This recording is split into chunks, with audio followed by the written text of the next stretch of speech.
সালাম আলাইকুম। মধ্যপ্রাচ্যের এই চলমান যুদ্ধ নিয়ে সৌদি আরবের গোপন পরিকল্পনা ফাঁস করে দিয়েছে new York Times. New York Times দাবি করেছে যে তাদের কাছে বিশ্বস্ত একটা সূত্রে খবর আছে, গত সপ্তাহে একাধিকবার ডোনাল্ড ট্রাম্পকে চাপ দিয়েছে সৌদি যুবরাজ এই যুদ্ধ চালিয়ে যাওয়ার জন্য ইরানের যত সামরিক সক্ষমতা আছে এগুলি সবগুলি ধ্বংস করে দেওয়ার জন্য। এই যুদ্ধ বন্ধ যেন না করে ডোনাল্ড ট্রাম্প যুদ্ধ যেন চালিয়ে যান এবং ইরানকে যেন পরাজিত করেন, তারপর এই যুদ্ধের সমাপ্তি টানেন। ইরান যতক্ষণ পর্যন্ত যুদ্ধ করবে, যুদ্ধ সক্ষমতা থাকবে, ততক্ষণ পর্যন্ত এই যুদ্ধ চালিয়ে যাওয়ার জন্য এই যুদ্ধে অর্থায়ন তারা করবে, যত খরচ যায় এই খরচ তারা দিবে। তা এখন এই হাটে হাঁড়ি ভেঙে দিল নিউ ইয়র্ক টাইমস। কারণ নিউ ইয়র্ক টাইমস খুব বিখ্যাত একটা পত্রিকা। ওরা কোনো মিথ্যা কোনো গল্প প্রকাশ করবে না, মিথ্যা কোনো তথ্য দিয়ে কোনো খবর প্রকাশ করবে না, তার কারণ তাদের এই পত্রিকাটা বিশ্ববিখ্যাত, এটার একটা বিশ্বস্ততা আছে।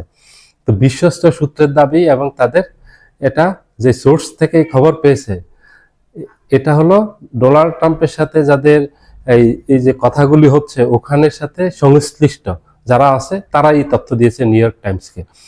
তো এটা আগের থেকে অনুমেয় ছিল, কারণ আগের থেকে এটা একটা আলোচনায় ছিল সৌদি আরব এবং আরব আমিরাত এই ডোনাল্ড ট্রাম্পকে এবং ইসরায়েলকে উস্কে দিয়েছে ইরানের উপর আক্রমণ করার জন্য। এখন আরব আমিরাত এবং সৌদি যুবরাজের যুক্তি হলো যে ইরান তাদের জন্য দীর্ঘমেয়াদের হুমকি, এই মধ্যপ্রাচ্যের জন্য হুমকি। এখন বিশাল একটা সুযোগ এসেছে ডোনাল্ড ট্রাম্পের সামনে মধ্যপ্রাচ্যকে পুনর্গঠন করার জন্য। এই ইরানকে যদি পরাজিত করতে পারে তাহলে মধ্যপ্রাচ্যে পুনর্গঠিত হবে, পুনর্গঠিত মধ্যপ্রাচ্যে আর ইরানের কোনো স্থান হবে না, ভবিষ্যতে ইরান তাদের জন্য হুমকি হবে না। এই সুযোগটাকে কাজে লাগিয়ে ইরানকে একেবারে ধ্বংস করে দাও, একেবারে লন্ডভন্ড তছনছ করে দাও, ইরানের যত পারমাণু কেন্দ্র আছে সব ধ্বংস করে দাও, ব্যালিস্টিক সক্ষমতা ধ্বংস করে দাও। এই মধ্যপ্রাচ্যের দেশগুলির, এই মুসলিম কান্ট্রিগুলির এই আমন্ত্রণে এখানে আসছে এবং সাহস করছে ডোনাল্ড ট্রাম্প এবং ইসরায়েল সাহস পেয়েছে ইরানের উপর আক্রমণ করার।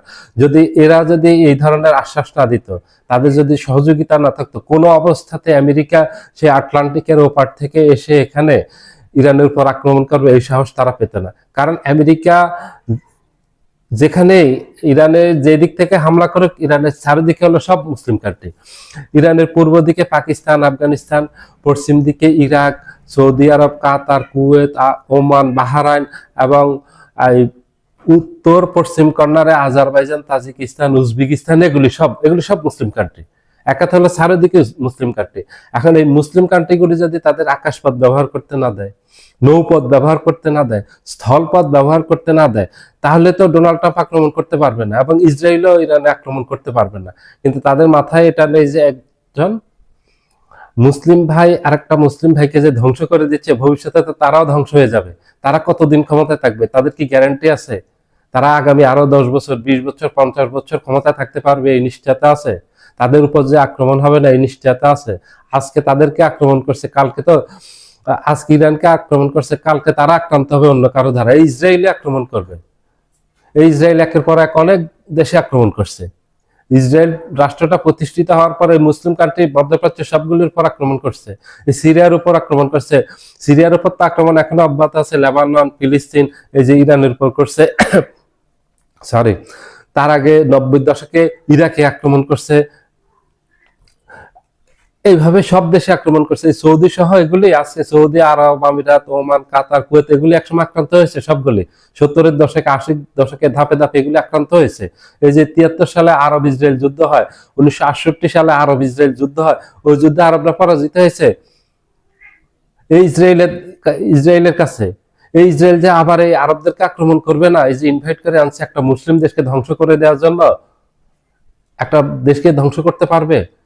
এই আমেরিকার মতো পরাশক্তি, সুপার পাওয়ার এবং তাদের ন্যাটোভুক্ত 32টা দেশ আছে, তাদের সামরিক জোট, এই 32টা দেশ সহ সর্বশক্তি দিয়ে আফগানিস্তানের মতো দুর্বল একটা দেশে আক্রমণ করছে, কিন্তু সেখান থেকে তারা বিজয়ী হয়ে যেতে পারেনি, পরাজিত হয়ে আফগানিস্তান থেকে যেতে হয়েছে। 2021 সালের 15 আগস্ট আফগানিস্তান থেকে পালিয়ে ন্যাটো শক্তি আমেরিকান সৈন্যরা পালিয়ে যায়, তারা তাদের কয়েক বিলিয়ন ডলারের সমরাস্ত্র সাথে নিয়ে যেতে পারেনি অত্যাধুনিক, এগুলি সব আফগানিস্তানে ফেলে পালিয়ে গেছে। এটা তো একদম তরতাজা জ্বলন্ত উদাহরণ আছে। এবং ইরাক থেকে ন্যাটো শক্তি এবং এই আমেরিকা সহ ইরাকিদেরকে পরাজিত করতে পারেনি। তাদের ক্ষতি হয়েছে, তাদের ব্যাপক জানমালের ক্ষতি হয়েছে। ইরাকে কয়েক লক্ষ মানুষ মারা গেছে, আফগানিস্তানে কয়েক লক্ষ মানুষ মারা গেছে, এখন তাদের অবকাঠামো ধ্বংস হয়ে গেছে পুরো দেশের, কিন্তু তারা পরাজিত হয়নি। ফাইনালি তারা জিতেছে। ইরানও পরাজিত হবে না, ইরান বিজয়ী হবে, ইরানকে পরাজিত করতে পারবে না। সৌদি আরব, কাতার, কুয়েত, ওমান, বাহরাইন, সংযুক্ত আরব আমিরাত, ওরা যতই ইনভাইট করে আনুক আমেরিকাকে, ন্যাটো শক্তিকে, এখানে তো শুধু আমেরিকা আসছে, আমেরিকা তো এখন নাস্তানাবুদ হয়ে গেছে। আমেরিকা না, পুরো ইউরোপের শক্তি দিয়ে দুর্বল আফগানিস্তানকে পরাজিত করতে পারেনি, আর এত শক্তিশালী ইরানকে পরাজিত করবে এটা কল্পনাও করা যায় না, এটা স্বপ্নেও ভাবা যায় না, এটি চিন্তারও বাহিরে। ওরা যারা চিন্তা করতেছে মধ্যপ্রাচ্যের এই দেশগুলা, সৌদি যুবরাজ মোহাম্মদ বিন সালমান এবং এই যে সংযুক্ত আরব আমিরাতের প্রেসিডেন্ট, তারা যে চিন্তা করতেছে আমেরিকাকে দিয়ে ইরানকে শায়েস্তা করবে, এটা সম্ভব না, শায়েস্তা করতে পারবে না। এখন আমেরিকা শাস্তি পাচ্ছে, এখন আমেরিকা এই যুদ্ধে আটকে গেছে, আমেরিকা এখন যুদ্ধ থেকে পালিয়ে যাওয়ার পথ খুঁজতেছে, এখন পথ খুঁজে পাচ্ছে না, পালানোর পথ পাচ্ছে না। ইসরায়েলের অবস্থা তো একেবারে নাজুক হয়ে গেছে, ইসরায়েলের ভিতরে ধ্বংসস্তূপে পরিণত হয়েছে। ইসরায়েলকে আগে এইভাবে কেউ আক্রমণ করে ধ্বংস করতে পারেনি, এই আরবরা পারেনি, ইরান পারছে শুধু। এই ইসরায়েল প্রতিষ্ঠিত হয়েছে 80 বছর প্রায়, এই 80 বছরের ইতিহাসে কেউ ইসরায়েলকে এইভাবে ধ্বংস করতে পারেনি, এইভাবে ইসরায়েলে একের পর এক ধারাবাহিকভাবে আক্রমণ করতে পারেনি। এখন পর্যন্ত প্রায় 80 ধাপে হামলা চালিয়েছে অনবরত গত 25 দিনে, ইসরায়েলকে ধ্বংসস্তূপে পরিণত করছে, ইসরায়েলের ভিতরে লন্ডভন্ড করে দিয়েছে, একেবারে শেষ করে দিয়েছে ইসরায়েলকে। এইভাবে পুরো আরব দেশগুলি পারেনি, আজকে যা ইরান করতেছে।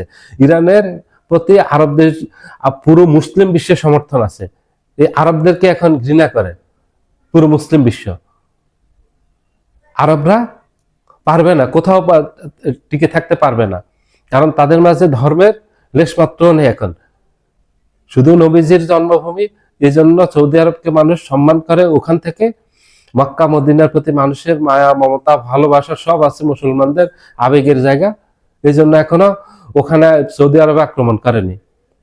সৌদি আরব আক্রান্ত হবে ভবিষ্যতে, হওয়ার খুব সম্ভাবনা আছে, এবং এই ইরানের দ্বারাই আক্রান্ত হবে। এই ইরানই সৌদি আরবের জন্য কাল হয়ে দাঁড়াবে, কারণ এই ইরান এগুলি সব মনে রাখবে, কিছু ভুলে যাবে না, এই সব হিসাব নিবে ইরান।